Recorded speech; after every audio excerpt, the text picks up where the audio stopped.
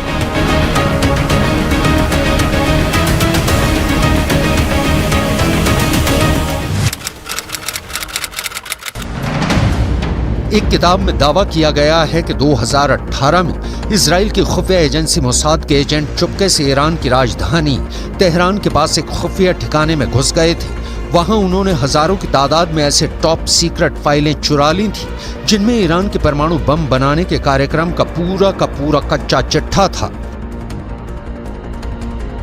इसी साल मई में अमेरिका की न्यूज एजेंसी एसोसिएटेड प्रेस ने एक रिपोर्ट छापी थी जिसमें दावा किया गया था कि ईरान ने अपना एक परमाणु प्लांट जमीन के इतने अंदर बनाया हुआ है कि अमेरिका की मिसाइलें भी उसे भेद नहीं सकती।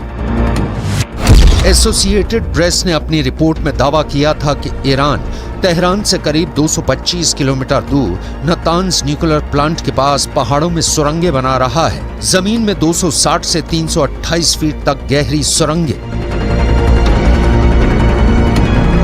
यह गहराई इतनी ज्यादा है कि माना जा रहा है कि अमेरिका के बम भी ईरान की सुरंगों का कुछ नहीं बिगाड़ सकेंगे। यूरोप के भी कई देशों की इंटेलिजेंस रिपोर्ट कहती है कि ईरान परमाणु बम बनाने के इतने करीब पहुंच चुका है कि वो बहुत जल्द अपना पहला परमाणु बम टेस्ट भी कर सकता है।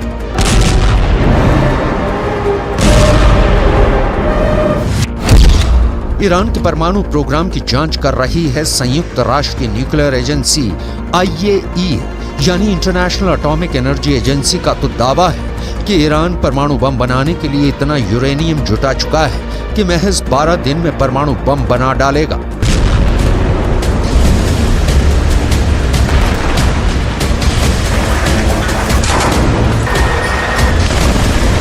ये दावे डरावने हैं क्योंकि जब से हमास ने इजराइल में घुसकर हमला किया है तब से ईरान के न्यूक्लियर प्रोग्राम से पूरी दुनिया का ध्यान हटा हुआ है। ईरान के जिस परमाणु कार्यक्रम से अंतर्राष्ट्रीय मीडिया की नजरें नहीं हटती थी वो युद्ध की रिपोर्टिंग में लगा है। ईरान के परमाणु कार्यक्रम पर गिद्ध की तरह नजरें गड़ाए बैठे अमेरिका और इजराइल जंग में उलझे हुए हैं। रक्षा विशेषज्ञों का कहना है कि ईरान इसी बात का फायदा उठाकर चोरी छिपे धड़ल्ले से परमाणु बम बनाने में लगा है।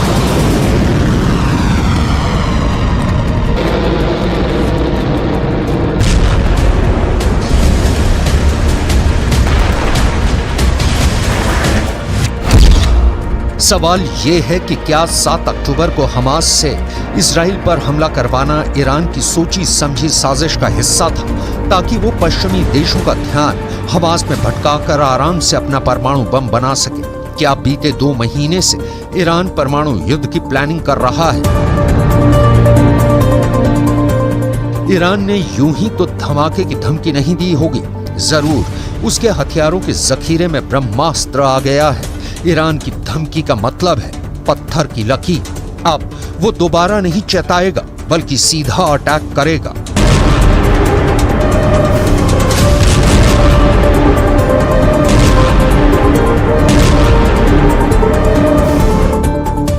ईरान के विदेश मंत्री ने फोन पर चीन के विदेश मंत्री से यह भी कहा कि गाजा की जंग पूरे पश्चिम एशिया में फैल चुकी है। अभी तो बस लेबनान का हिजबुल्लाह और यमन के हुथी विद्रोही हमास के साथ खड़े हैं। आगे चलकर कई और देश इस जंग में कूद जाएंगे। ऐसे में अगर इजराइल ने अब भी हथियार नहीं डाले तो फिर जंगों का ऐसा विस्फोट होगा जिसमें पूरा का पूरा पश्चिम एशिया तबाह हो जाएगा। फोन पर चीन के विदेश मंत्री ने ईरान के विदेश मंत्री को समझाया कि गाजा की जंग का सिर्फ एक ही समाधान है और वो ये है कि इजराइल के साथ फिलिस्तीन के लोगों को भी उनका देश दिलाया जाए।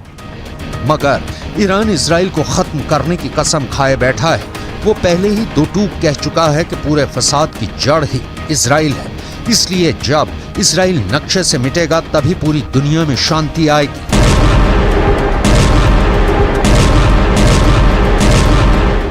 ईरान आर या पार के मूड में नजर आ रहा है। अब तक उसने इजराइल के खात्मे की बस दुआ की है, इजराइल को धमकियां दी हैं और हमास और हिजबुल्लाह से उस पर हमले करवाए हैं, मगर कभी इजराइल से जंग के मैदान में सीधे सीधे दो हाथ नहीं की। ऐसे में अब अगर ईरान युद्ध लड़ने उतरता है तो ये उसकी इजराइल से पहली और आखिरी जंग भी साबित हो सकती है। ये ऐसा युद्ध हो सकता है जो ईरान या फिर इजराइल को मिट्टी में मिलाने के बाद ही खत्म होगा, क्योंकि ईरान के जंग में उतरने का मतलब होगा तीसरा विश्व युद्ध, जिसमें एक खेमा होगा अमेरिका और इजराइल का और उनके खिलाफ खड़ी होगी उनके दुश्मनों की बहुत बड़ी टीम। ऐसी टीम जिसमें ईरान तो होगा ही, उसके साथ होगा चीन और उन दोनों का दोस्त रूस भी। अगर ये युद्ध हुआ तो शायद दुनिया ही टुकड़े टुकड़े हो जाए, क्योंकि इन सभी देशों के पास दुनिया को खत्म कर देने वाले खतरनाक परमाणु बम हैं। अमेरिका के पास 5224 परमाणु बम है और उसके साथ ही इजराइल के पास 90 और इनके साथ खड़े रूस और चीन के पास परमाणु हथियारों का जखीरा है। रूस के पास दुनिया में सबसे ज्यादा परमाणु बम है। उसके परमाणु बमों की संख्या 5889 है। यह आंकड़ा अमेरिका के परमाणु हथियारों से भी ज्यादा है। वहीं चीन के पास 410 परमाणु बम है। ऐसे में अगर अपनी ताकत की नुमाइश की कोशिश और दिमाग की गर्मी में परमाणु बम चलाने का फरमान पास हो गया तो तबाही मच जाएगी।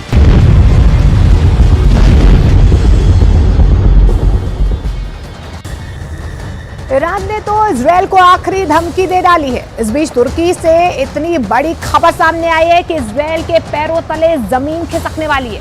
खबर है कि 7 अक्टूबर को जब इजरायल पर अब तक का सबसे बड़ा आतंकी हमला हुआ था, उस दिन हमास का चीफ इस्माइल हानिया तुर्की में ही था।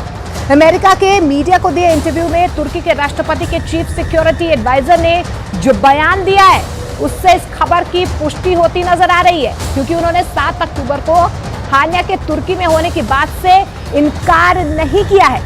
अगर ये खबर पक्की है तो न सिर्फ इजरायल बल्कि अमेरिका और पूरे के पूरे नेटो के लिए बहुत बड़ा झटका है। लेकिन सवाल ये है कि क्या इजरायल पर हमास के अटैक का मास्टरमाइंड तुर्की था?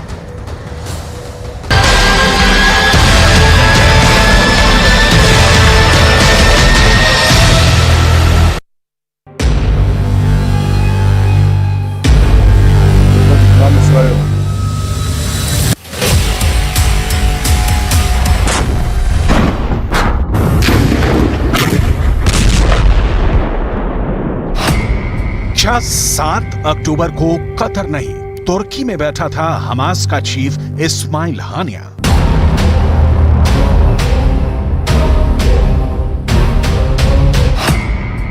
क्या 7 अक्टूबर को तुर्की में बैठकर इजरायल में खून खराबे का जश्न मना रहा था हानिया?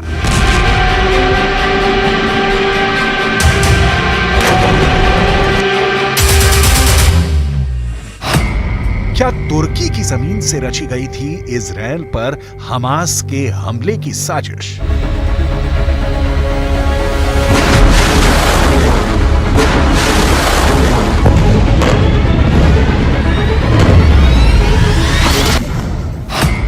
क्या तुर्की के राष्ट्रपति एर्दोगान ने सुनाया था हमास को इजरायल में कत्लेआम मचाने का फरमान?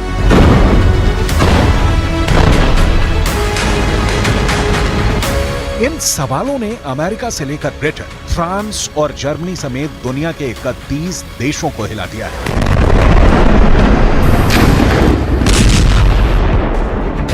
पूरे के पूरे नाटो में हड़कंप मच गया है।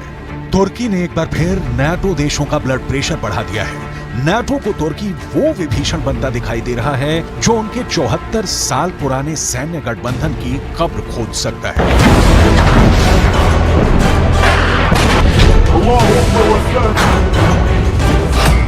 तो क्या इजरायल की जंग नाटो के टुकड़े टुकड़े कर देगी?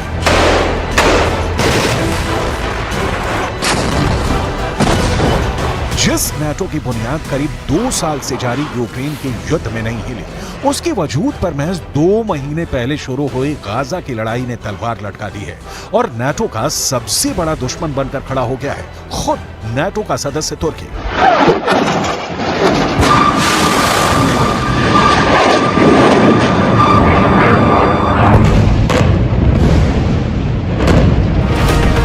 तुर्की इस जंग में खुल्लम खुल्ला हमास के साथ खड़ा है और इजरायल पर आग उगलने में लगा है। अब खबर यह है कि अंतर्राष्ट्रीय मीडिया में चल रही कुछ रिपोर्ट्स में कहा जा रहा है कि 7 अक्टूबर के दिन जब हमास के करीब 3000 लड़ाके इजरायल में घुसे थे, उस दिन हमास का चीफ इस्माइल हानिया तुर्की में बैठा था, जबकि अब तक ये माना जा रहा था कि हानिया कतर में छिपा हुआ है। इजरायल पर हमले के दिन हानिया के तुर्की में होने की खबर को तब और हवा मिल गई जब अमेरिकी न्यूज चैनल CNN को दिए एक इंटरव्यू में तुर्की के राष्ट्रपति के चीफ सिक्योरिटी एडवाइजर ने इस बात से सीधे सीधे इनकार नहीं किया।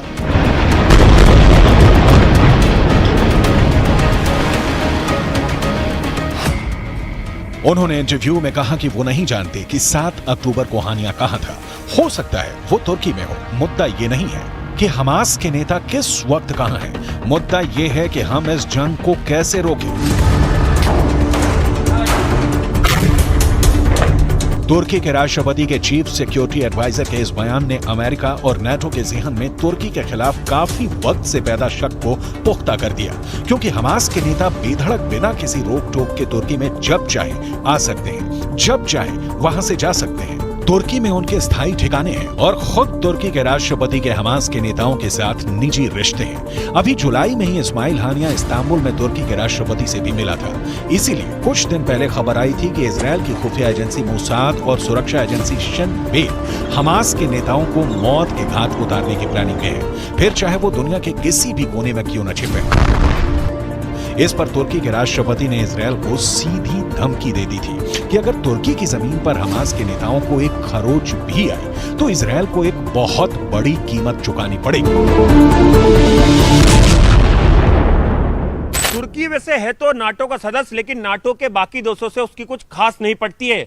यहां तक कि नाटो की अगुवाई करने वाले अमेरिका तक को आंख दिखाता है और उनकी बात नहीं मानता है। यहां तक कि जर्मनी से भी तुर्की के अच्छे रिश्ते नहीं है और ग्रीस से तो उसकी जंग होते होते बची है।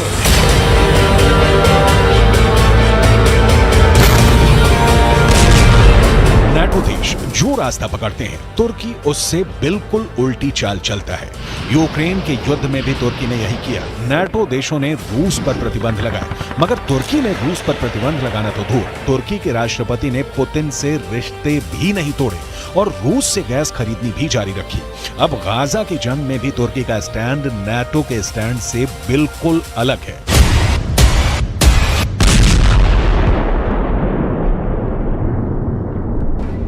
इजरायल पर हमला होते ही अमेरिका, फ्रांस, ब्रिटेन और जर्मनी जैसे बड़े बड़े नाटो देश हमास पर बुरी तरह भड़क गए थे। बिना वक्त गंवाए उन्होंने इजरायल से हमदर्दी जताई और इस लड़ाई में उसके पीछे खड़े हो गए।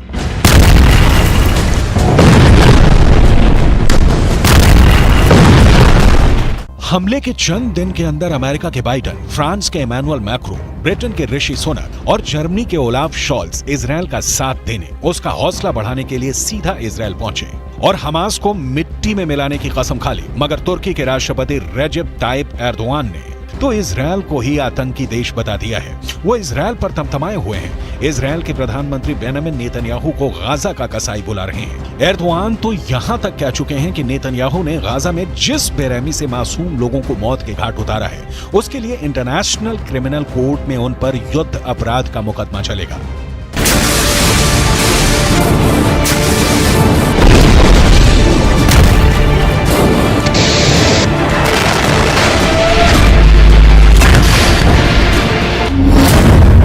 तुर्की और इजरायल के कूटनीतिक रिश्तों में पहले से ही खटास थी और गाजा की जंग ने दोनों देशों के बीच की खाई को और गहरा कर दिया है।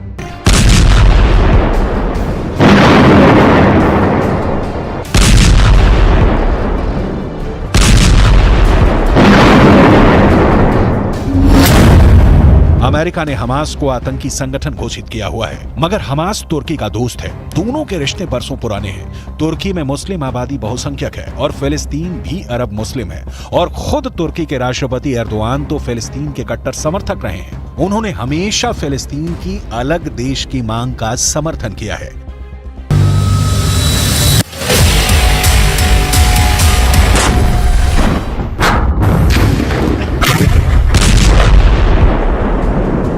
अमेरिका तो ये तक दावा करता है कि उसके पास सबूत हैं कि तुर्की फंड जुटाने में हमास की पूरी तरह मदद करता है।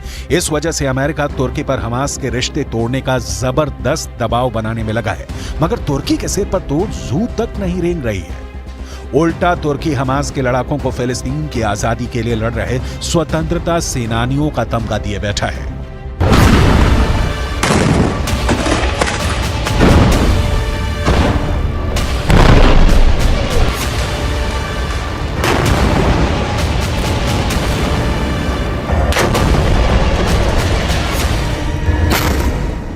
तुर्की कहता है कि वह हमास के नेताओं से इसलिए बातचीत करता है क्योंकि वह जंग रुकवाना चाहता है और शांति चाहता है। यहां तक कि जब अमेरिका के राष्ट्रपति बाइडेन और एर्दोआन की फोन पे बात हुई तो एर्दोआन ने उन पर ही गाजा की जंग रुकवाने का दबाव डाल दिया।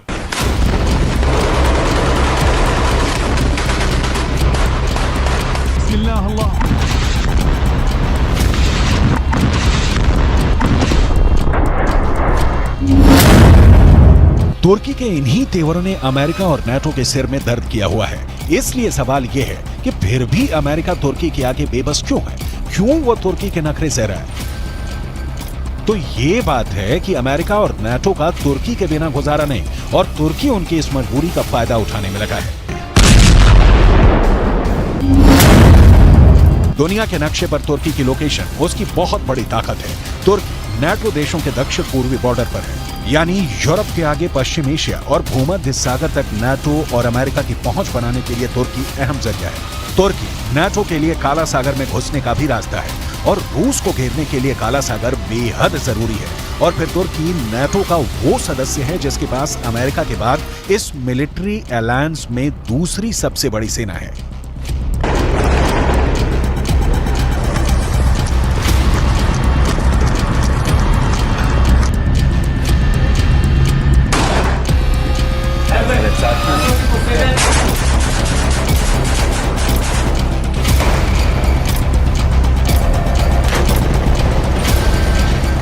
और तो तुर्की नाटो के लिए जमीन पर और समंदर में भी अड्डे मुहैया करा सकता है। ऐसे में नाटो और अमेरिका तुर्की जैसे देश को खोने का खतरा नहीं उठा सकते, क्योंकि उनके रूस और चीन जैसे सबसे बड़े दुश्मन तुर्की को अपने खेमे में लेने के लिए तैयार खड़े हैं।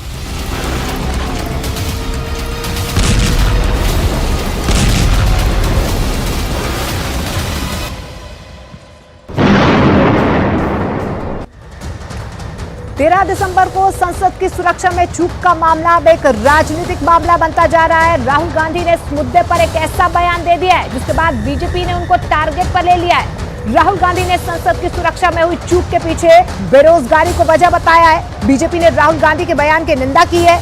बीजेपी ने राहुल गांधी के बयान को शर्मनाक करार दिया है। राहुल संसद की सुरक्षा पर सियासत कर रहे हैं और लोगों को भड़काने की कोशिश कर रहे हैं। वहीं इस केस की जांच को लेकर कई टीमें अलग अलग सूबों में गई हैं, साथ में आरोपियों को भी ले जाया जा रहा है। हालांकि संसद में सुरक्षा का मुद्दा ऐसा है जिसका फायदा कांग्रेस बेरोजगारी का मुद्दा उठाकर लेना चाहती है और यही आरोप राहुल गांधी पर लगाया जा रहा है।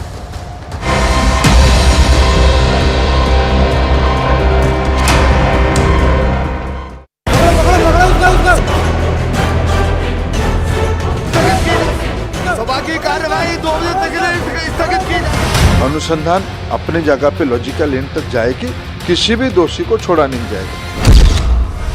जले हुए मोबाइलों में है संसद कांड का पूरा राज। आखिर ललित झा के पीछे असली चेहरा कौन है? क्या इस असल चेहरे का राज भी जले हुए मोबाइल में ही है? आखिर नीलम, अमोल, मनोरंजन और सागर को संसद के अंदर जाकर हंगामा खड़ा करने और संसद का सुरक्षा चक्र तोड़ने के लिए किसने प्रेरित किया? क्या इसकी भी पूरी जानकारी जले हुए मोबाइलों में ही है? अगर कई महीनों से संसद के अंदर उपद्रव करने की यह साजिश रची जा रही थी, तो इसका मतलब साफ है कि इन सभी मोहरों के पीछे कोई ना कोई बड़ा चेहरा जरूर है, क्योंकि संसद के अंदर घुसकर स्मोक स्प्रे का इस्तेमाल कर पूरे देश को हैरान करने की इतनी बड़ी साजिश किसी संगठन के आम कार्यकर्ता के बस की बात नहीं है। एक तरफ जहां दिल्ली पुलिस गिरफ्तार आरोपियों से सच उगलवाने में लगी है, तो वहीं इस मामले के मास्टरमाइंड ललित की पूरी कुंडली भी खंगाली जा रही है। यही नहीं, इस मामले पर अब जमकर राजनीति भी शुरू हो गई है। राहुल गांधी और बीजेपी के बीच अब ये मुद्दा सिर्फ संसद की सुरक्षा में चूक या शांति व्यवस्था को भंग करने या अशांति पैदा करने का ही नहीं है। ये सिर्फ संसद में उपद्रव का मुद्दा नहीं है। अब राहुल गांधी इसे एक राजनीतिक मुद्दा बनाने की कोशिश कर रहे हैं और अब ये सवाल उठना भी लाजमी है कि क्या इस राजनीतिक मुद्दे को कांग्रेस पार्टी भविष्य में इस्तेमाल करना चाहती है। आखिर क्या है राहुल गांधी का वो बयान जिस पर बीजेपी का विरोध शुरू हो गया है? बीजेपी की तरफ से राहुल गांधी पर क्या पलटवार किया गया है? ये सारे बयान आपको सिलसिलेवार आगे दिखाने वाले हैं, लेकिन सबसे पहले बात करेंगे महेश की, क्योंकि पूरे मामले में सबसे ताजा गिरफ्तारी महेश की ही है। कौन है ये महेश और क्यों इसकी गिरफ्तारी को बहुत ज्यादा अहम माना जा रहा है, इस पर पहले बात करेंगे। महेश की लोकेशन राजस्थान के नागौर में पाई गई थी और इस संसद कांड में महेश का रोल संसद कांड को अंजाम देने वाले सभी उपद्रवियों के लिए रहने का इंतजाम करना था। इतना ही नहीं, महेश वही शख्स है जिसने इस पूरे मामले के मास्टरमाइंड कहे जा रहे ललित झा के साथ मिलकर संसद कांड आरोपियों के मोबाइल भी नष्ट कर दिए हैं।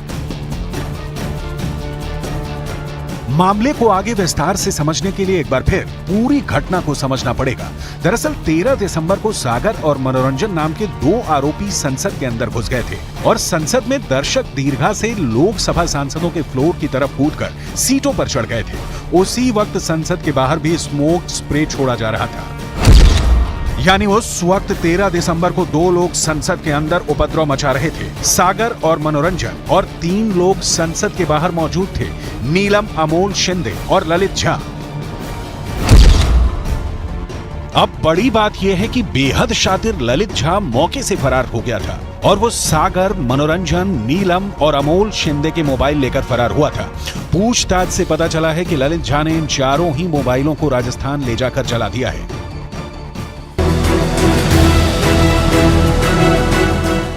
जैसा कि आरोपी दावा कर रहे हैं कि ये मामला साधारण विरोध प्रदर्शन का है, तो आखिर मोबाइलों को जलाकर ललित झा और ये चारों आरोपी क्या छुपाना चाहते थे? दरअसल मोबाइल में ही इस पूरे मामले के बड़े राज छुपे हो सकते हैं और अब नष्ट हुए मोबाइलों के टुकड़ों से क्या कोई मदद मिल सकती है? ये भी बड़ा सवाल है। सवाल ये उठता है कि क्या मोबाइल में कुछ संवेदनशील दस्तावेज थे जिसकी वजह से मोबाइल को जलाया गया? क्या मोबाइल में कुछ कॉल रिकॉर्डिंग्स या कोई डिटेल सबूत मौजूद था जिसकी मदद से पूरे केस में मास्टरमाइंड तक पहुंचा जा सकता है? या कोई ऐसी जानकारी जो उस बड़ी मछली तक जांच एजेंसियों को पहुंचा सकती है? इतना ही नहीं, महेश वही शख्स है जिसने इस पूरे मामले के मास्टरमाइंड कहे जा रहे ललित झा के साथ मिलकर संसद कांड आरोपियों के मोबाइल भी नष्ट कर दिए हैं। इस फैन पेज का एडमिन कौन था? इसकी तलाश पुलिस कर रही है, लेकिन क्या इसी फैन पेज के माध्यम से लोगों को जोड़कर उपद्रव की साजिश रची गई?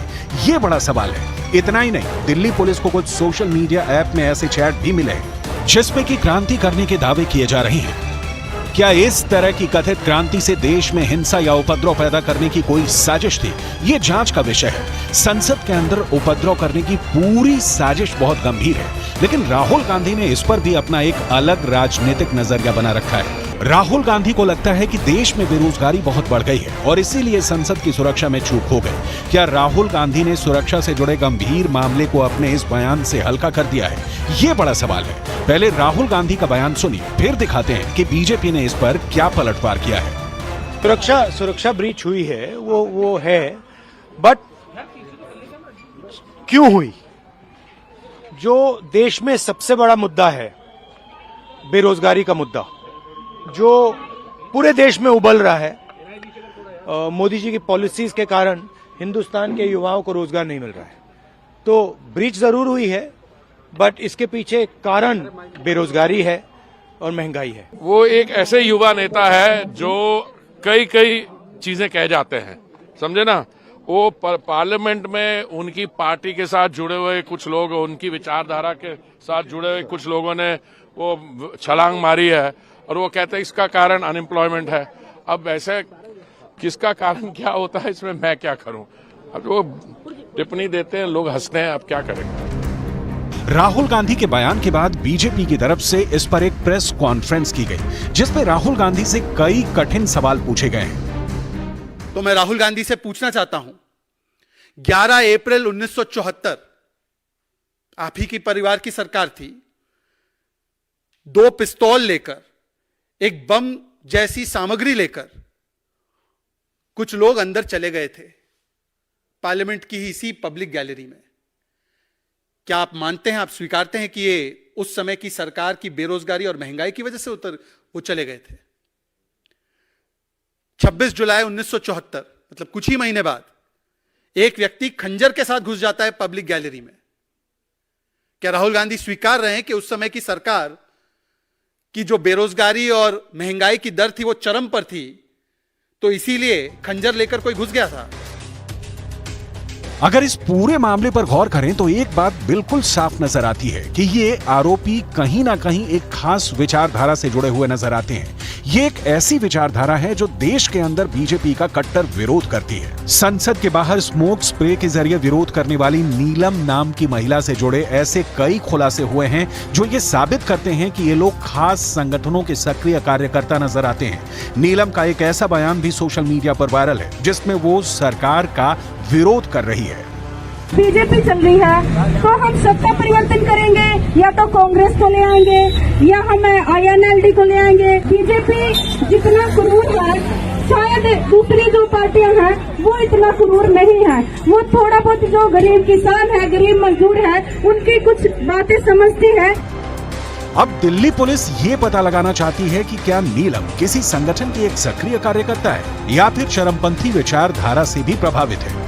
नीलम के और कई वीडियो वायरल हैं जिसमें कि वो किसानों के विरोध प्रदर्शन में भी नजर आ रही है। पूरे मामले में सवाल यह खड़ा होता है कि आखिर 13 दिसंबर को ही संसद में उपद्रव करने के लिए दिन क्यों चुना गया। 13 दिसंबर वो तारीख है जब पाकिस्तान के एक आतंकवादी संगठन ने भारत की संसद पर हमला करवाया था। तो क्या 13 दिसंबर को उपद्रव करने के पीछे मकसद ये था कि तमाम आरोपी 13 दिसंबर की घटना से काफी प्रभावित थे। अगर इन लोगों को सिर्फ विरोध प्रदर्शन ही करना था तो ये लोग किसी और तारीख को भी चुन सकते थे, लेकिन 13 दिसंबर को ही विरोध प्रदर्शन की तारीख के रूप में चुनना देश के खिलाफ किसी बड़ी साजिश का संकेत भी करता है। जैसे ही इन परपेट्रेटर्स के तार, इन पार्लियामेंट सिक्योरिटी के ब्रीच करने वाले इंट्रूडर्स के तार, जैसे ही कांग्रेस पार्टी और कांग्रेस पार्टी समर्थित कुछ उग्रवादी रेडिकलाइज्ड वामपंथी संगठनों से जुड़ते जा रहे हैं, तो ठीक वैसे वैसे कांग्रेस पार्टी उनके बचाव में उतर आ रही है। कुल मिलाकर 13 दिसंबर 2023 का यह संसद कांड साबित करता है कि यह सामान्य मामला नहीं है और इसके पीछे कोई बड़ा मास्टरमाइंड जरूर है जिसने कि इन सभी लोगों को मोहरे की तरह इस्तेमाल किया है।